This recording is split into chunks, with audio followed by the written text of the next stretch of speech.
প্রত্যেকদিন সন্ধ্যাবেলা কিন্তু সন্ধ্যা দেওয়ার সময় এই ধূপটি জ্বালাই, আর এই ধূপটি এই মাটির গ্লাসটির ওপরই দিই।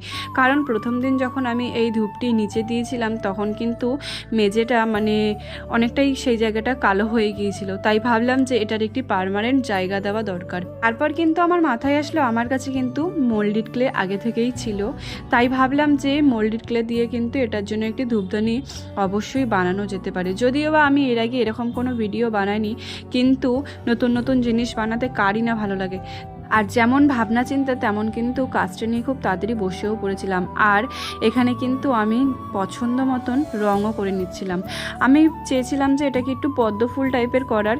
তবে জিনিসটা কেমন হয়েছে তোমরাই কিন্তু আমাকে বলতে পারবে। যদি আমার ভিডিও ভালো লেগে থাকে তাহলে কিন্তু অবশ্যই একটি লাইক, শেয়ার এবং সাবস্ক্রাইব করো। তবে এরকম জিনিস বানালে কিন্তু মন্দ হয় না। যতই যাই হোক, নিজের হাতে তৈরি করা জিনিস ব্যবহার করতে কিন্তু অনেকটাই ভালো লাগে।